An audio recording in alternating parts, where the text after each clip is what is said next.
Hey everyone, it is Fitz with your daily delivery. Hope you're doing well. I'm great. And why am I great? Well, I got a little conference realignment news. You know how I love this stuff.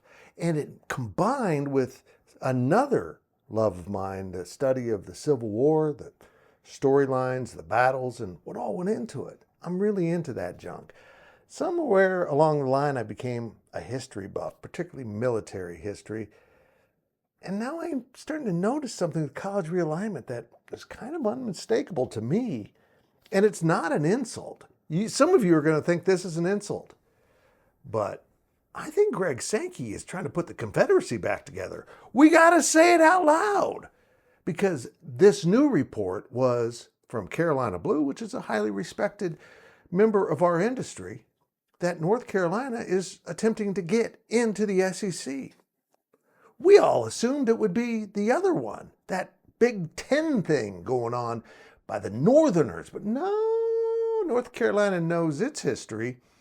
And I would suspect if there is really something behind this report that North Carolina is moving towards the SEC when it's available, might be another 5 years or so, I'm going to just say it. There's no way they're not offering Virginia too. And at that point, well, it'll be obvious. The South will be reunited as the SEC. It might as well change its name to the Southeastern Confederacy. I'm sorry, someone's got to say it out loud. It's becoming unmistakable. They're not inviting in any states that weren't somehow connected to the Confederacy or didn't exist. That's for you, Oklahoma. You were the Indian Territory, and let's be honest, those were your heydays. But Missouri, yeah, look, they were a border state, but they were mostly Confederacy. They were Kentucky, border state, mostly Confederacy. They let Maryland go to the Big Ten, and I think they're determined not to let that happen again. But all the Confederate states are already there except for, you got it, North Carolina and Virginia. Now look, as a history buff, I actually love this. I think it's really cool.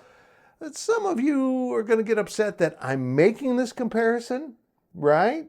I'm not calling them racist because some of you think that the Confederate flag, which is actually the battle flag of the Army of Northern Virginia, it's not the Confederate flag, but a lot of you think that is a symbol of racism. I'm not going to argue against that. You can feel that way, but the people in the Southeast, a lot of them don't feel that way.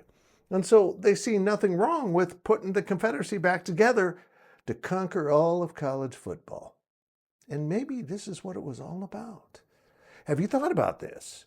Now, there were some underlying reasons for the Confederacy leaving and the whole war thing. We kind of know what that is, right?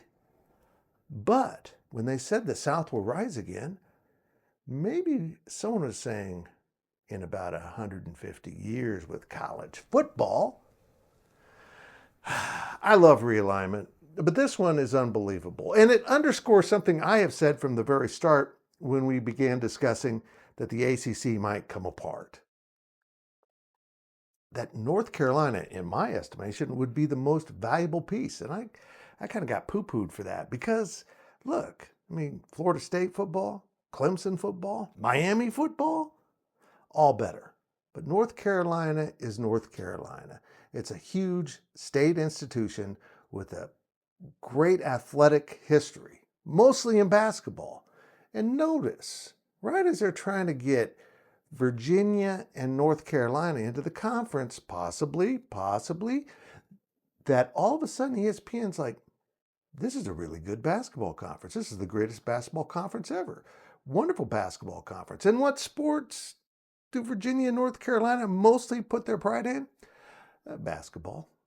It's all coming together. Oh my gosh. If Greg Sankey pulls this off, he will be the president of the Southeastern Confederacy. He also called a commissioner, but I don't know. I think it's kind of fun as long as we get to burn Richmond.